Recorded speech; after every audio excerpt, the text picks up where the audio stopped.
असंभव कुछ नहीं होता दोस्त, ये परिकल्पनाएं हैं खाली।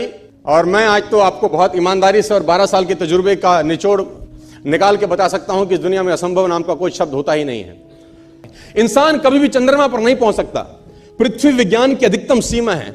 डॉक्टर ली दी फॉरेस्ट मशहूर वैज्ञानिक हुए, बहुत बड़े साइंटिस्ट हुए, एक स्टेटमेंट इन्होंने पास किया 1955 के अंदर, 1955 ही पास द स्टेटमेंट कि इंसान कभी भी चंद्रमा पर नहीं पहुंच पाएगा। It is impossible for a human being to cross Indian globe, earth globe, और पृथ्वी विज्ञान की अधिकतम सीमा है। लेकिन किसी बहरे ने इस बात सुना नहीं और पहुंच गया एक आदमी अपना बस्ता उठा के, जिसका नाम था इन 1969।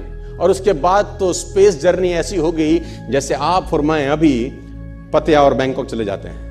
लॉर्ड केल्विन बहुत बड़े साइंटिस्ट हुए, उनका स्टेटमेंट आया कि सिर्फ पक्षी उड़ान भर सकते हैं, हवा से भारी मशीन का उड़ान भरना असंभव है। इट इज इम्पॉसिबल कि हवा से कुछ भी भारा हो और वो उड़ सके, क्योंकि ग्रेविटी उसको गिरा देगा। लेकिन तमाचा मारा इन लोगों ने, तमाचा मारा और लिख के दिया कि हमने साइकिल के स्पेयर पार्ट से इंसानों को पक्षी बना दिया, साइकिल के स्पेयर पार्ट से इंसानों को पक्षी बना दिया। 16 साल लगे राइट ब्रदर्स को जहाज का निर्माण करने में, लेकिन इन लोगों ने उसकी बात नहीं सुनी कि जो कहते थे कि वायु का सिद्धांत तुम्हारे विपरीत है।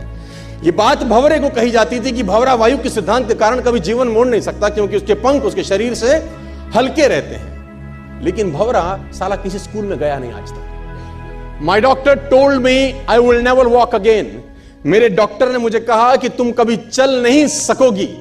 My doctor told me you will never walk again. My mother told me I would, and I believed my mother rather than doctor.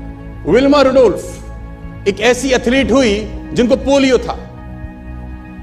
था जिनको डॉक्टर ने कहा तू चल नहीं सकती, मां ने कहा तू चल सकती है। उसने कहा मैंने डॉक्टर की बात नहीं मानी, मैंने अपनी मां की बात मानी। 3 ओलंपिक गोल्ड मेडल जीती ये लड़की, 3 ओलंपिक गोल्ड मेडल।